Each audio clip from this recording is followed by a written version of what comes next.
Or is this the right?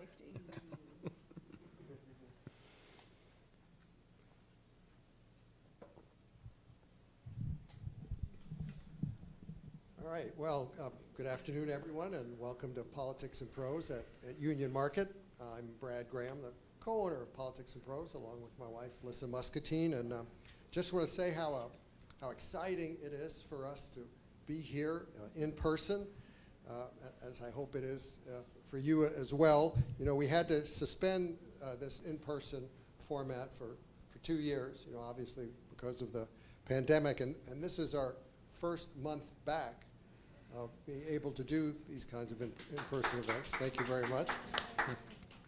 We're doing them in March here just at this location, but next month we plan to resume in-person events as well at our Connecticut Avenue location. For a full listing of upcoming P&P events, please go to our website at politics-prose.com.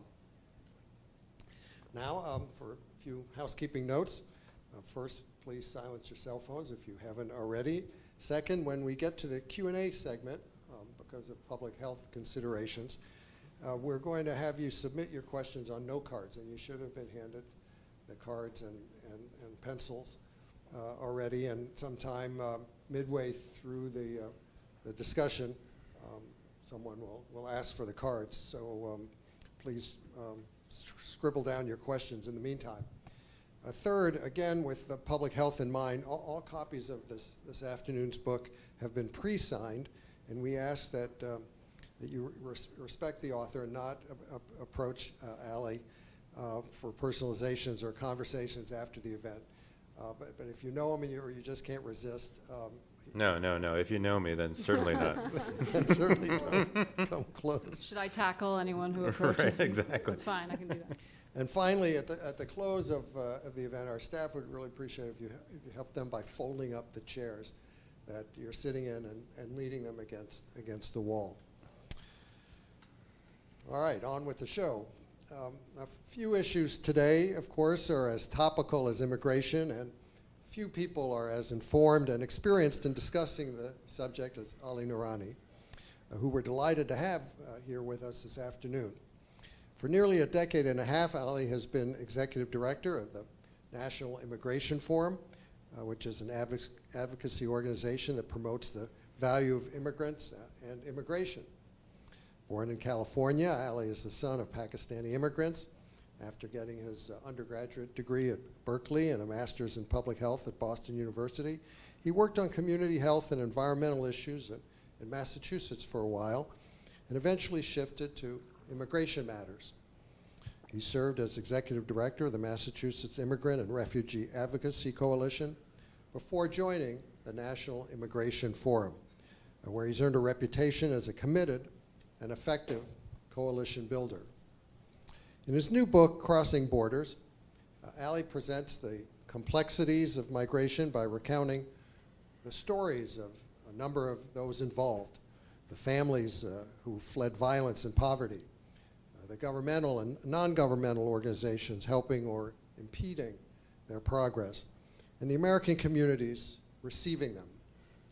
He takes readers on a journey to Honduras, Mexico, and Texas, profiling migrants and organizations and people that help them on both sides of the border. In conversation with Ali will be Amanda Ripley, who's a journalist and author. She has written 3 investigative nonfiction books about human behavior. High Conflict, about how people get drawn into all-consuming battles and how to get out of them. The Smartest Kids in the World, about the differences between US and foreign education systems. And The Unthinkable, about our reactions to disaster and the psychology of panic, heroism, and trauma. So, ladies and gentlemen, please join me in welcoming Ali Noorani and Amanda Ripley. Thank you. It's really good to be here with you all in person. It's very exciting. Let's try not to blow it. Don't blow it. I always feel like we're going to, it's like we've got 5 seconds before everything goes back to lockdown.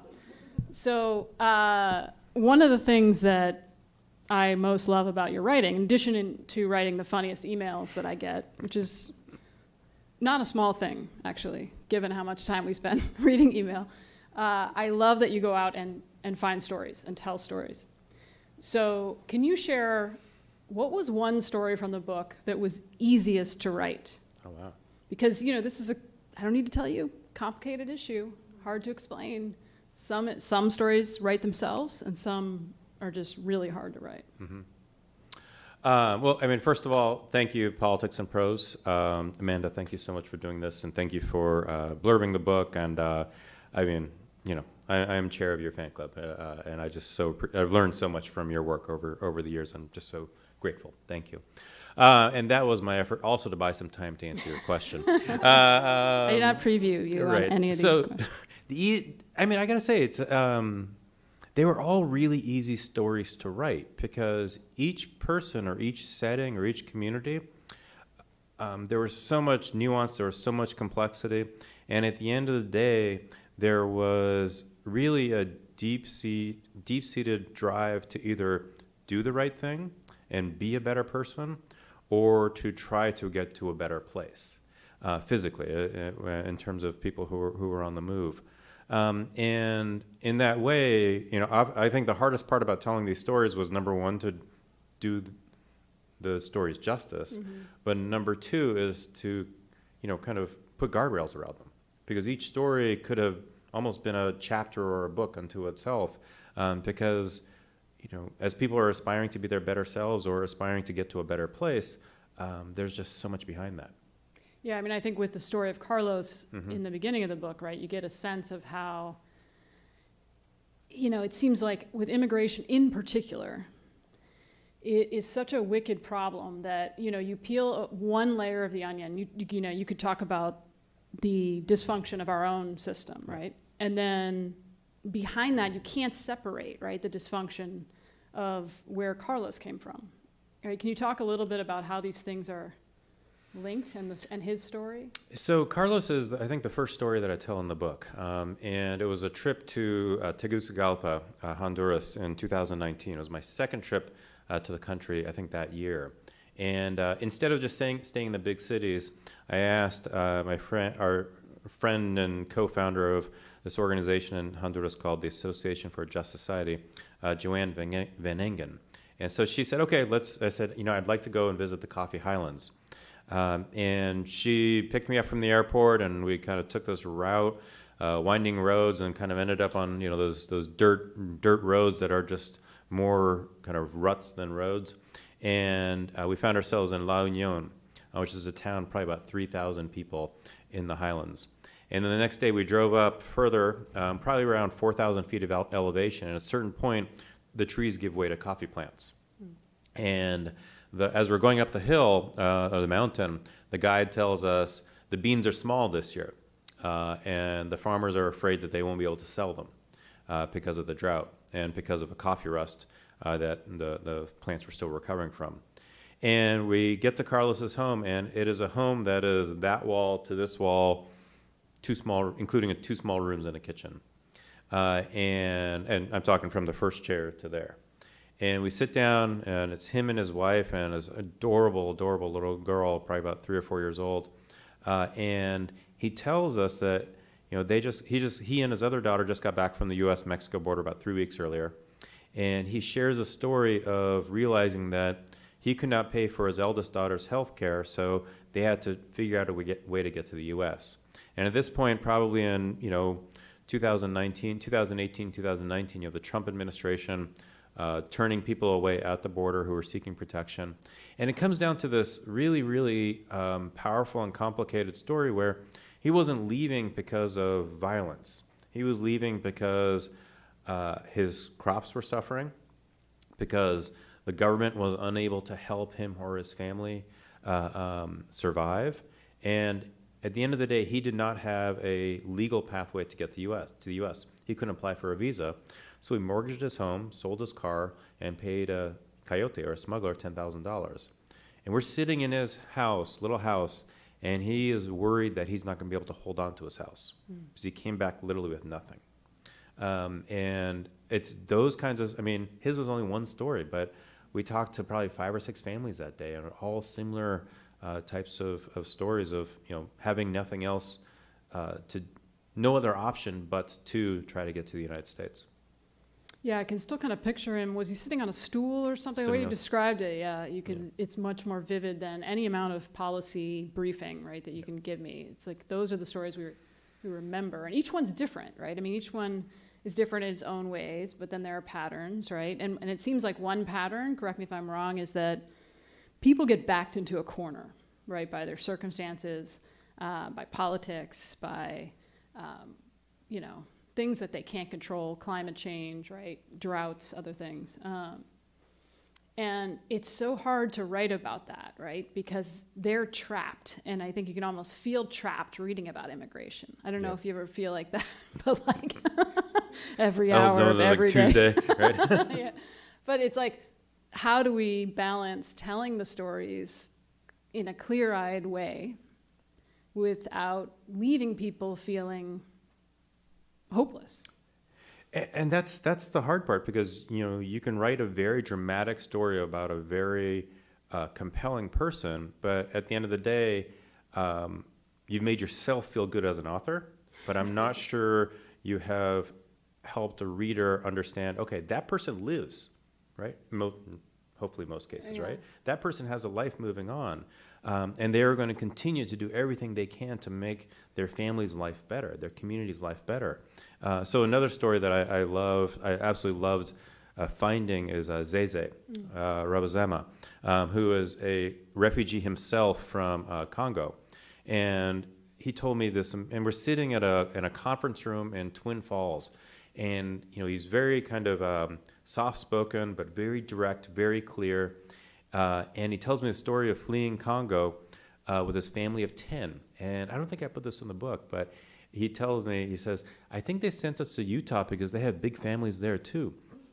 But he gets there, right, and he realizes he wants to help the community. He starts volunteering at a refugee resettlement organization, decides he's going to become a teacher, realizes he doesn't like that, goes back and gets a master's degree, and eventually he finds his way to Twin Falls. And speaking of feeling cornered, right, he wasn't cornered because he was of the 1% of the black population in Twin Falls. He felt cornered because he ran the refugee resettlement organization in Twin Falls, and he felt like he wasn't getting the support from the community.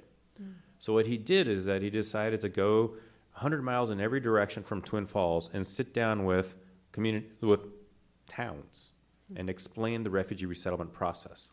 So you think about this, right? It's like a refugee from Congo who is black in conservative southern Idaho saying, I'm going to do this myself.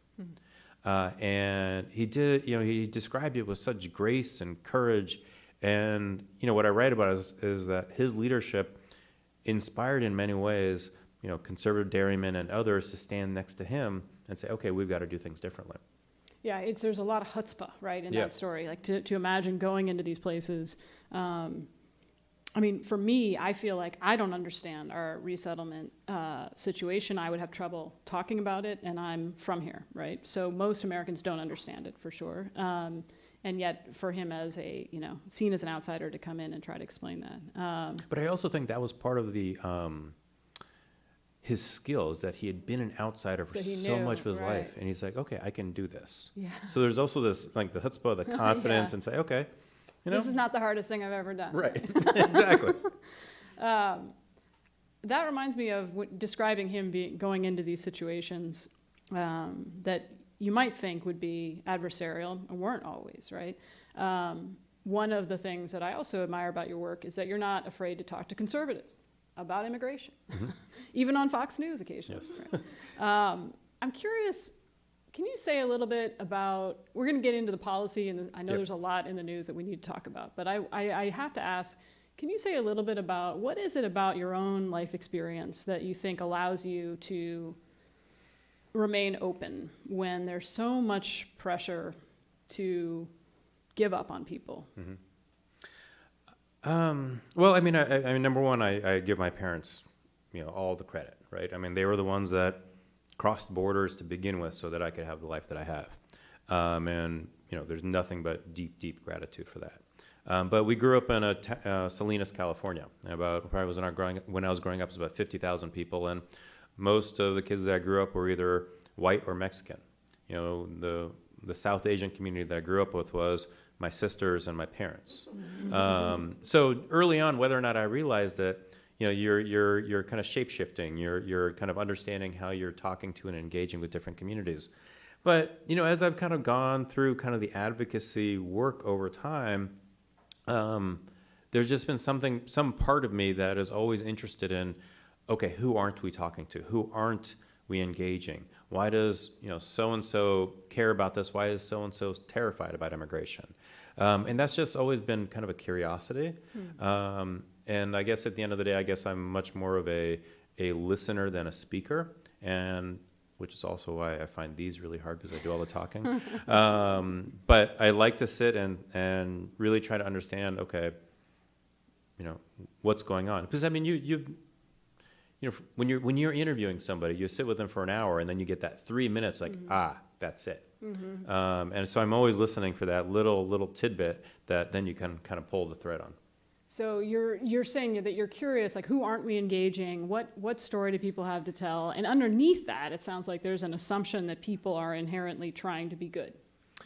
That's absolutely true. And I mean, it's a hard thing to say in this day and age when there are so many people who challenge that assumption on a day-to-day basis. But I firmly believe that most people in their hearts are good people and they aspire to be better people.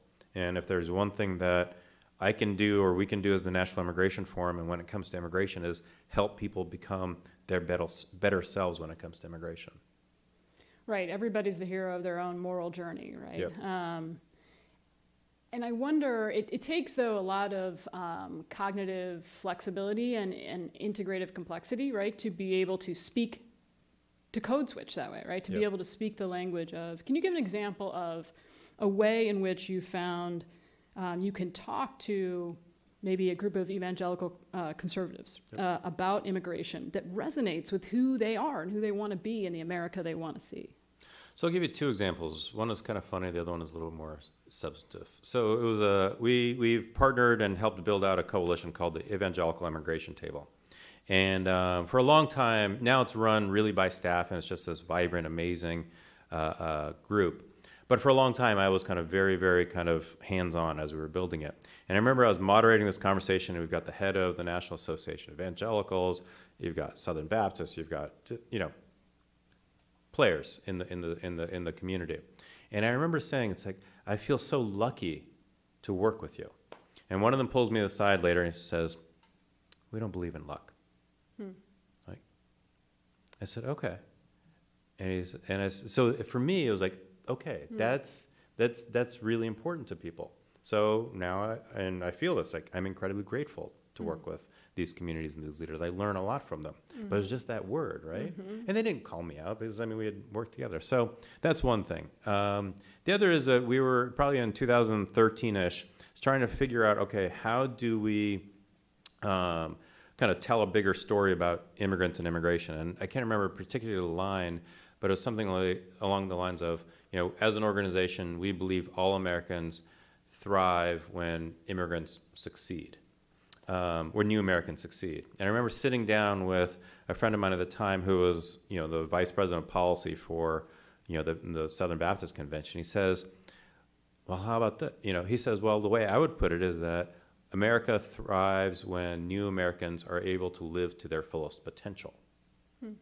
And it, okay, you know, and then he explained why it was important. And I can tell you that when I describe policy change so that people can live to their fullest potential in front of a conservative evangelical audience, or now kind of any audience, people are like, okay, I get it. But when you say that, but I can get away with saying, okay, when people succeed in front of a left-leaning audience, be like, okay, I get that. Yeah. So it's these little things, and you know, so it's not, you know, because I think the assumption, the answer that people would assume that I would give to your answer is that I would have to speak with, or we would have to speak as an organization with a very kind of faith-forward, Christianity-forward language. But you're saying that's not the case. That's not the case. But there are ways to respect other communities or communities' values without necessarily changing your own identity. And I think that's the biggest part of this. So you don't have to change fundamentally what you're after. It does require listening. Correct. It sounds like. Yeah. I remember actually once, not far from here, having coffee with you like 6 months ago, and I was talking about trying to create a decency index for politicians. One of many rabbit holes that I never have emerged from.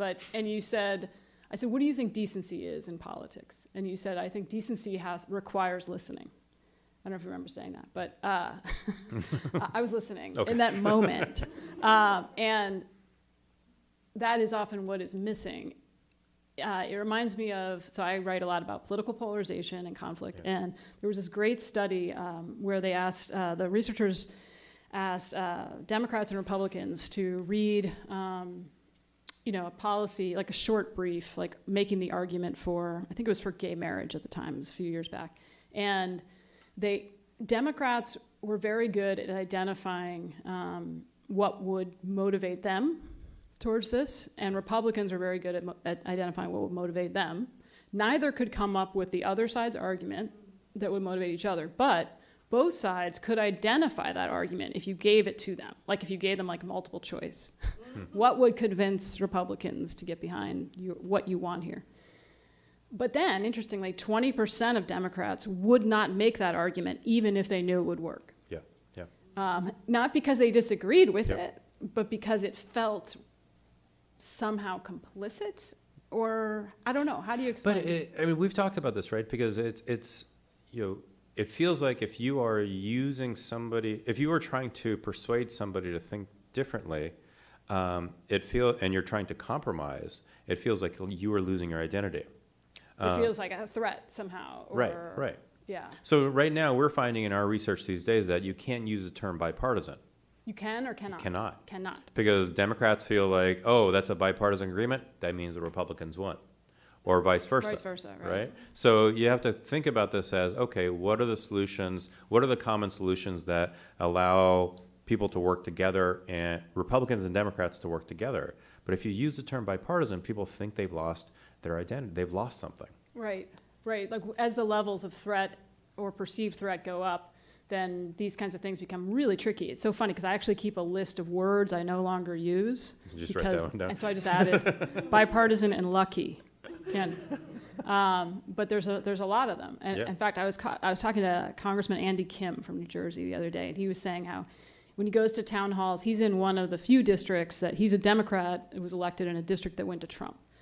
I think there's like 5 of those. They're like unicorns. And when he goes to town halls, he keeps this notebook, and he calls it strategic vocabulary of words that work with his different audiences and get to where he wants to go, and he's not in disagreement with them, right? So, but like finding these people who can do this is very, And it's all, the hard part about this is that, I don't think we want to change our language in order to kind of trick somebody. Right, it sounds manipulative. Sounds manipulative, right? And so a lot of, so I ended up writing an entire chapter about kind of the evolution, it doesn't feel like the right word, but of the alt-right to populism, nationalism, and then Christian nationalism. Mm-hmm. And you kind of see how that language kind of seeps through the movement of their far right wing and leads, in many cases, to January 6th.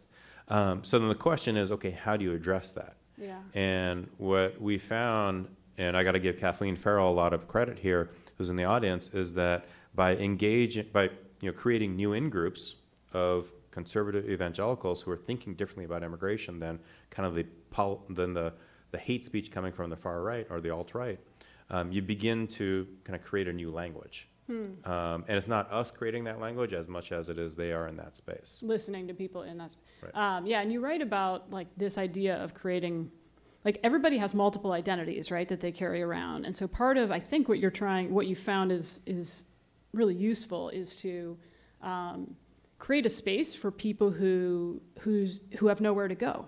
Yep. Is that right? So what happens these days particularly is that,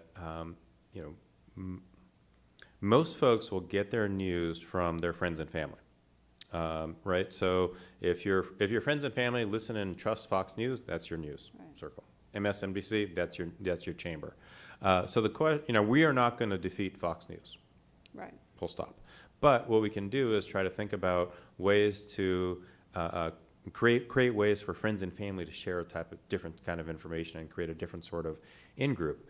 So it's a challenge to be able to kind of create those spaces as an organization without, again, kind of leaving your stamp on it and then scaring people away. And it means that we've got to be hands off of things, about things. And what happens ultimately is, and I tell the story about Bree Stensrud, who runs the program for us now.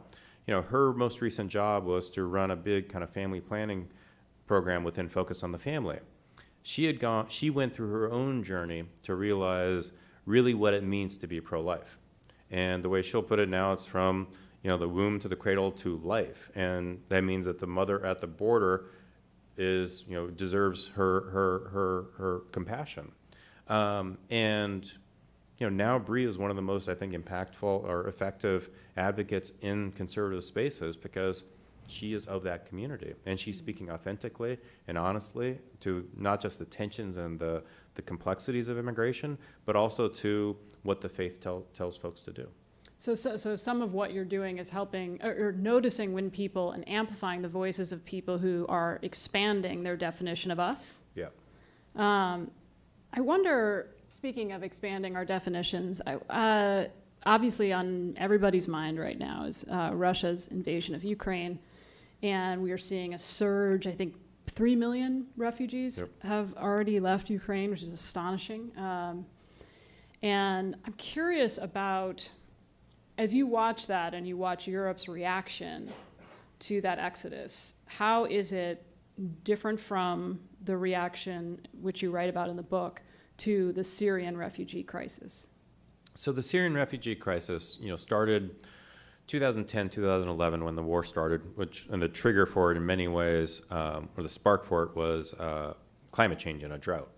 But what we all saw first was, you know, boats of Syrian refugees trying to cross the Mediterranean. And it was 2013 when Pope Francis went to Lampedusa and first began to, I think, really train the world's eyes on the crisis. But then a second route emerged where Syrians would make their way through the Balkans to eventually try to reach Hungary, which is the external border of the European Union. Hungary's Prime Minister Viktor Orban, he in recent history was the one that weaponized migration, weaponized the Syrian refugee crisis, so that he was able. What he said in early September of 2015, after Merkel said she would welcome 1 million refugees to Germany, he said, well, the people coming from Syria, they're not Christian. And in essence, he said that it was his job to keep Europe Christian. And that, we can talk about, but that triggered the weaponization of migration, not just in Hungary, but in the UK, but then obviously here in the US. Orban today is welcoming Ukrainian refugees. And it's, to all of us, it is very clear the hypocrisy, whether it's Orban or even Poland, who late last year was trying to keep out refugees from the Middle East. So then the question for us now is that, okay, if the hypocrisy is crystal clear, how do we expand for the European Union, much less the world, who is and what could be a refugee crisis in the future? And that's, we can yell at Orban and company for what they've done in the past, or we can, take this terrible crisis and actually try to create systems that meet the moment. So are you saying that there's an opportunity, and we don't know how long it'll last, right? An opportunity where you could use this moment to build better systems and policies that would welcome all different kinds of refugees, including non-Christian refugees. Right. Do you trust that this will last? I mean, my fear is like any day now, they're going to change their mind. I think I'm not going to be surprised, frankly, if in Hungary Orban starts to move against in the coming weeks. He's got an election coming, and he's not a nice person, to put it mildly. Like those narrative grooves are very deep for him, exactly, right? Yeah. Exactly. Yeah. So I think it will last beyond even what Orban does, because when he shifts, I think people will notice, or if he shifts.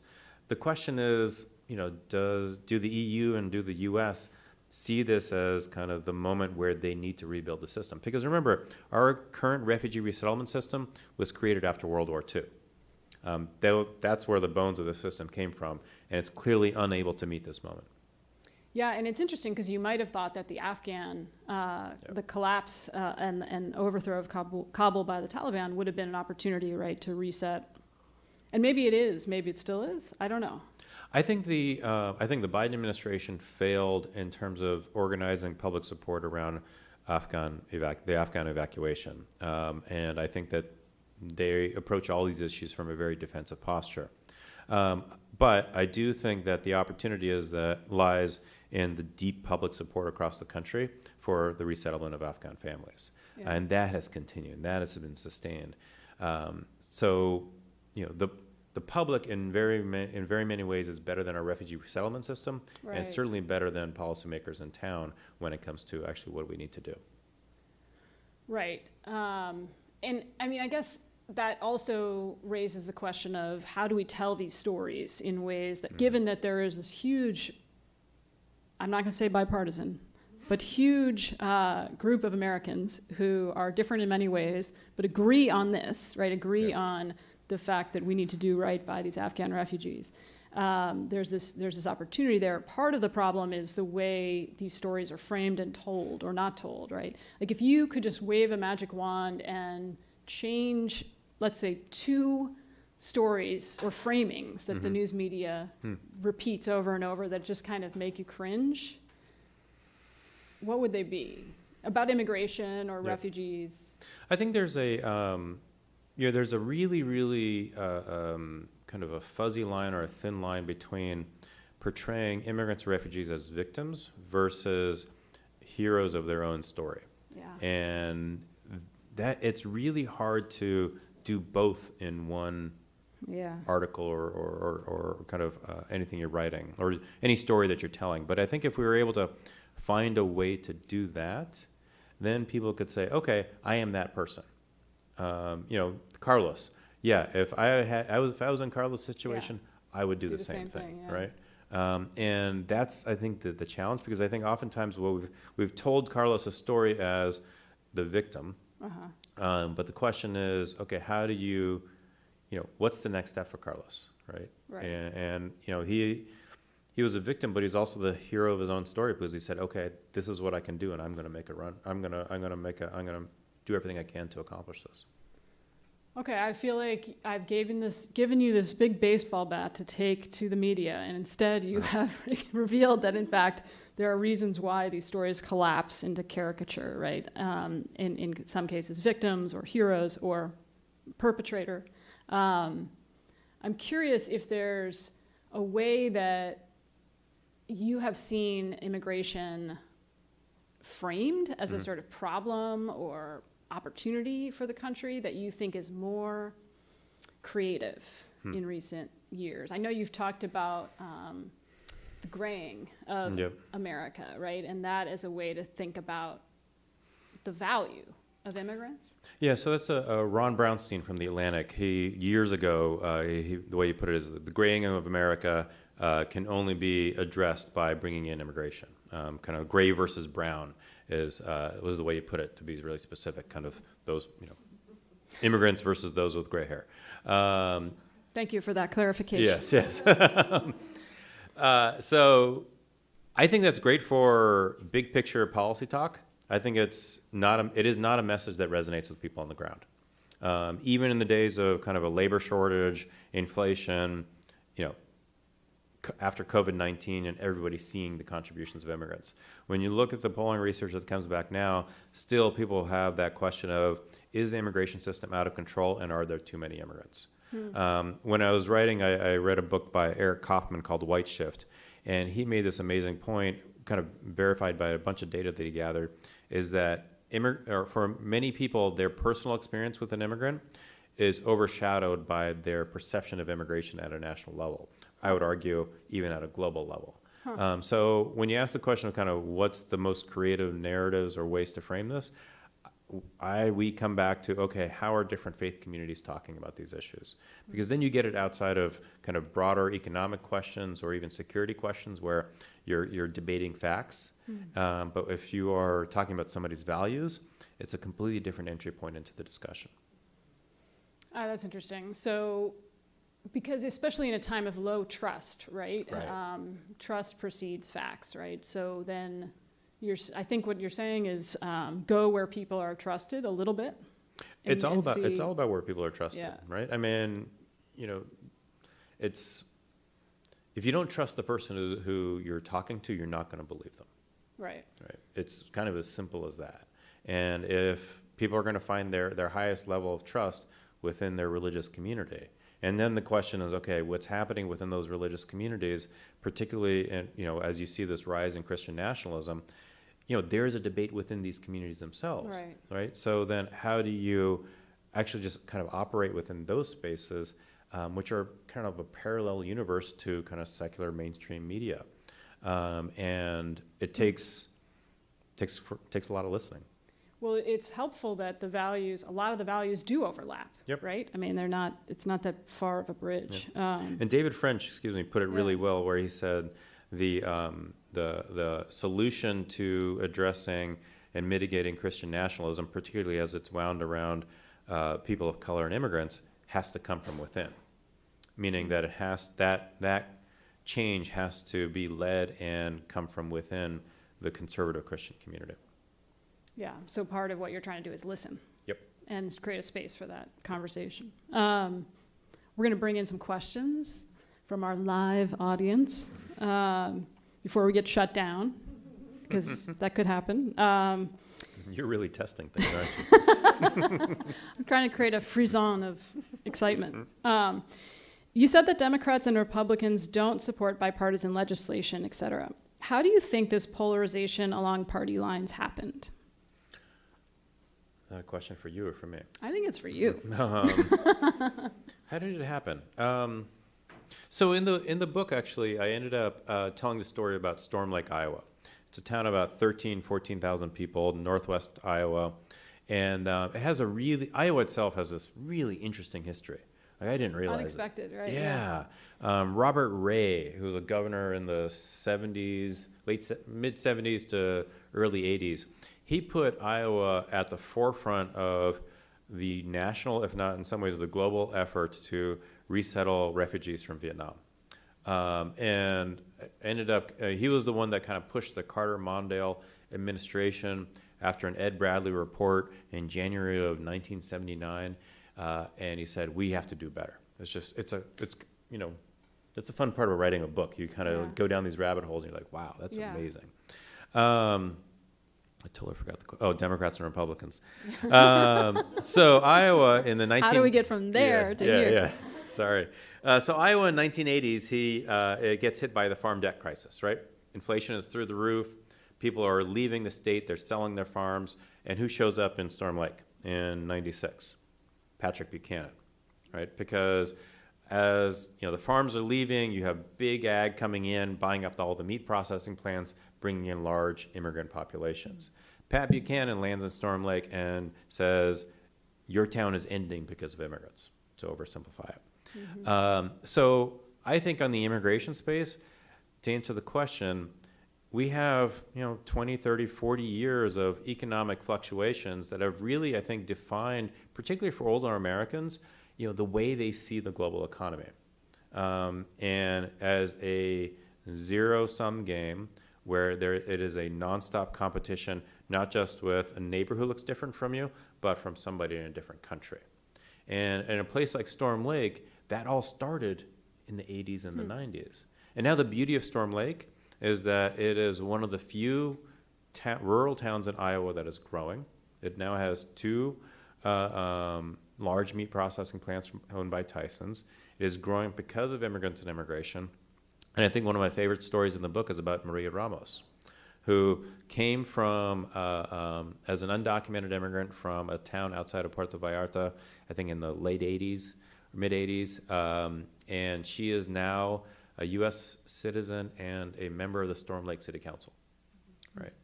And there's obviously a lot of things that happen in between, those 2 points, but it just shows how a small town that Patrick Buchanan tried to, make a really, really tough place for immigrants has come to be just this amazing place for both immigrants and native-born Iowans. Yeah, and there are these hamlets like that, right, all over the country. I was in Clarkson, Georgia, not that long ago, which also is extremely diverse, a lot of refugees from all over. And there was a period, I think, not that long ago, when the mayor, I think, banned soccer because it was a way to push back against this arrival of... but now, literally the day I got there, I saw a bunch of women playing soccer, pickup soccer, which I don't see that here, honestly, in DC. So, who, you know, it was very cool to see that just happening normally. Yeah, I mean, I think this what you're talking about with Buchanan, right, is he's a conflict entrepreneur. So he comes into a place and senses the sense of anxiety and malaise because the pace of change is so intense and disorienting to people, and then creates a narrative, a story for why you feel this way. That others, somebody else, And then what happens is that happens in the 80s and the 90s, and then the Republican Party kind of pulls on that thread over the course of decades, and then things build on top of each other, and you kind of get to Orban, who now does it at a global level, and that's how you end up where you are now. Right, and also you have Fox News and specific pundits acting as conflict entrepreneurs, amplifying these storylines, and at the same time the pace of change accelerates, right? All right, I think we answered that question. I understand the long-term problems of our current immigration policy, but Americans aren't good with long-term. What makes this problem urgent? How do you get action now? And there's a bonus question written at the bottom. If you don't want to answer that hard question, there's another one. How do you convince someone whose real concern is the browning of America? So urgency. The urgency question, I think, is really, really, really important. And every day we're trying to figure out, okay, how do you help policymakers, much less the public, understand this is a situation that needs to be addressed? And under the Trump administration, it was actually relatively easy. Because every year, for years, immigration is a very, very high priority for Republican voters, number 2, 3, or 4. Under Trump, for the first time, it was a high priority for Democrats, 2, 3, 4. So it was very much a reaction to what Trump was doing and who he is. Now, when you ask the same question, immigration has dropped back down among progressives or liberals. So then how do you, so it's always interesting to kind of create urgency, because on one hand you have to create urgency on the left, right? And you wouldn't expect that, right? And be able to say, okay, the immigrant that that you love, the DACA recipient that your kid goes to school with, their life is incredibly unsustainable or unstable, right? And that's actually in some ways kind of a harder, it's a greater challenge to create that urgency there. And then on the right, the urgency is created, it's there because of the Fox News, et cetera. So then how do you actually pick it apart and say, okay, this is the solution that actually addresses your concerns? Ultimately, urgency is created by stories, right? And so how do you tell the stories? How are the stories told by trusted messengers in a cultural framework that leads somebody to say, okay, we got to do something? Urgency is not about a policy proposal. Yeah, and urgency it's some complicated recipe, right? But part of it is definitely agency, don't you think? Like if you feel hopeless, like this is never going to get fixed, it comes up every year, nobody wants, then you're not going to do anything. Every now and then I get the chance to sit down with like a former cabinet secretary or a CEO, and I'll ask them kind of some version of this question. I'll ask, how does this issue come up in your sphere, right? Because these are people who will talk to other important people. And to a person, they will say, it doesn't come up. And I'll ask why. And to a person, they'll say, we don't think it's going to get solved. Right? And that's why, for us as an organization, we're always urging kind of our friends on our left and the friends on the left, folks, we got to get some points on the board. We got to get some things done. We may not be happy about them. Like they may not be perfect, but the longer that this goes feeling intractable and impossible, the harder and harder it's going to get. And things are getting worse and worse for the community every single day. It's a lot like climate change that way. Like if you, ideally, what do you desire, wish, or hope that the U.S. would do to create a functioning immigration system? So this goes on till what time?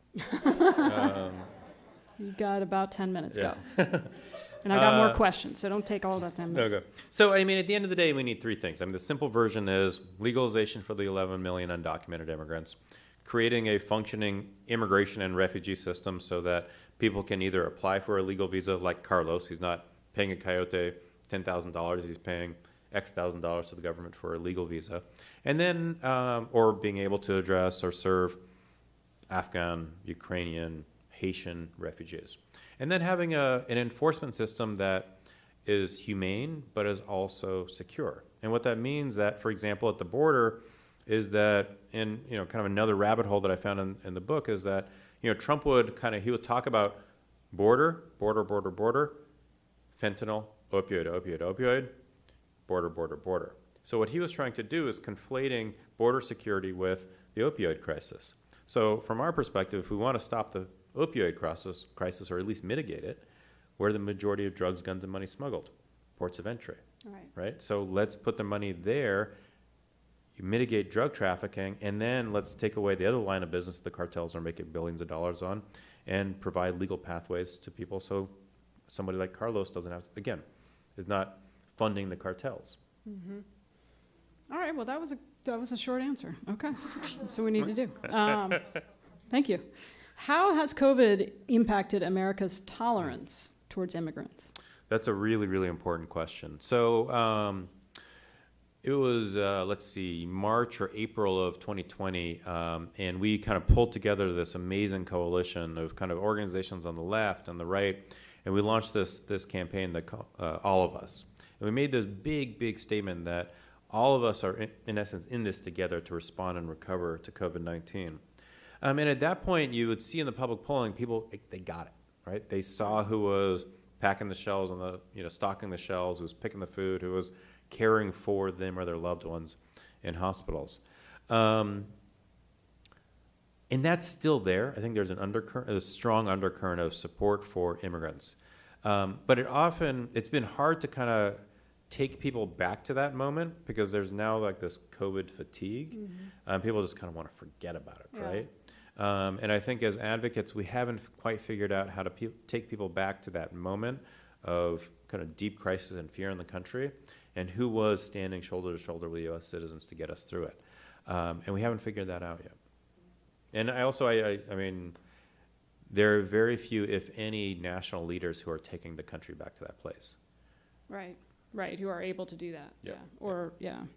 Another question here, also related to the news and predicting the future, which is fun. Apart from Ukraine, what do you see as our next refugee crisis? Oh, that's a good question. So you have an increasing sense of increasing crisis in Haiti, where, remember, I mean, a month after the Afghan evacuation, you had 15,000 Haitians at Texas asking for protection that the Biden administration turned around. You now see an increasing number of folks who are getting on boats to flee Haiti and try to get to South Florida. So I am most interested in or worried about what's happening in Africa. There's such large numbers of people, and quite frankly, if there's a crisis there of even greater proportions of what we see now. I mean, sorry, I'm bouncing around a little bit here, but the millions of people who are currently displaced in Africa rival, if not exceed, on a per-country basis to what we see in Ukraine. But we never read about it. We just never read about it.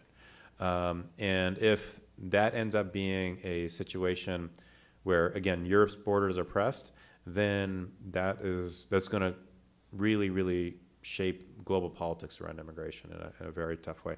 I also have to say that one region that I think as a states we don't pay any attention to is the migration between Southeast Asia and the Middle East. And I have to give Jason DePerl, who's in the audience here, a shout out for his book, A Good Provider is One Who Leaves, and just does this amazing job of helping people understand that pattern of migration. Yeah, I've never looked at a cruise ship the same way. Yeah. Even before COVID. No, that was an amazing book as well. And I think it is interesting because you actually don't have to predict the future, right? Like you can already see it. What element of anti-immigration argument is hardest to answer? Ooh, that's a good question. Wages, culture, or national security? What's truly the hardest one? And we're not going to tell anyone what you say. So Quick, turn off the live stream. What is the hardest one? I really do think it's kind of the economic one, because everybody has their data set. And so what we have been trying to do is, how do you make the economic case for immigration based on somebody's really, really, really specific self-interest. So last year, my colleague Danilo Zak wrote a paper that he was kind enough to put my name on, called Room to Grow. And what he did is he looked at a national level the necessary increase in immigration in order to sustain our social security system. 37%, 370,000 people additional every year. And I think what we have to do is say, okay, that means 1.37 nationally, but what does that mean in your community? Right. For the vitality and the health of your community. Right. So, and it's counterintuitive, right? Like the intuitive logic is, right, if more people come in, I will have less. So that's always tricky, right? But you're saying, I think I remember that, and there was a way in which you talked about, for every person, here's how many new workers we need to pay for your Social Security, right? So it's interesting because I think in 1965, the ratio of working age adults to retirees was above 6. It has gone down to 3.54 working age adults to retirees. And unless we increase, unless we do this increase, that number will continue to trend down. Which you can't sustain a public system if you have fewer and fewer working age adults. Right. And one thing I've been thinking about is, like, now there's this big push to onshore manufacturing. This competition with China, getting chip manufacturing back in the States. That's wonderful. It's going to create a ton of jobs. Got to have people to work there. Yeah. Exactly. Yeah. It's interesting. It makes me wonder how much of the current staffing shortage would have happened anyway. I don't know. But okay, I want to make sure we get one more question in here. These are great questions. Do you see this issue getting any better given the level of polarization? Is this something that will even be solved by Congress or by communities? So, when I first started the book, it was going to be Crossing Borders, Restoring the Dignity of America. And because one of the things that I've come to believe is that, if we strip the immigrant of their dignity, at the border, at the interior, through our enforcement systems, or just the way we treat immigrants, we lose our dignity as a country. But then I started kind of thinking about this as the reconciliation of a nation of immigrants. And quite frankly, a lot of people from the left will say, why reconciliation, right? Why do I need to reconcile my interests on immigration, or my beliefs on immigration, with somebody who's a conservative? It's it's been interesting. But what I learned through the book, in talking to so many people, and quite frankly, learning from the things that you've written, Amanda, is that reconciliation of a nation of immigrants begins in communities.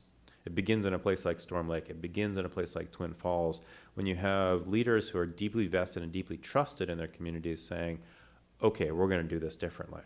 And I just have to say that this job and the organization that I'm a part of is such a privilege and an honor, because I can find hope in those stories. Mm-hmm.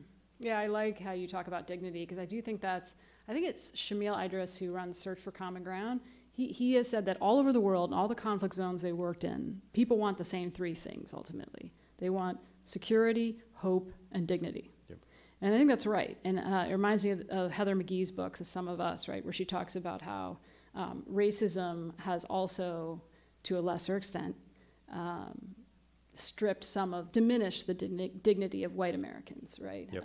And so it sounds like that's a similar point, that once you start kind of breaking out of the box that we are all in on these things, you start to see the price that we pay every day. Exactly. And oftentimes we feel like that price, over the Trump administration's approach was, the meaner and the more cruel you can treat an immigrant as a country, the stronger we are as a country. And I think a lot of people who saw or see themselves as conservative didn't like that. They didn't like the way that people were being treated so cruelly and meanly by our government. And they wanted to do something different about that. They wanted to do something about that. But they had nowhere to go in their community to do that. And what we try to do, and I think what the opportunity to do, is provide people a different way to do this. Well, I think speaking for all of us and many people out there, we're very grateful that you and your colleagues have helped create that space. And thank you all for joining us tonight. Thank you to Politics and Prose for creating this space. And I'll just remind you that because we are all part of the collective, please fold your chair and bring it to the back. Have a wonderful evening. Thank you so much. Hey, thank you. Thank you so much, Amanda.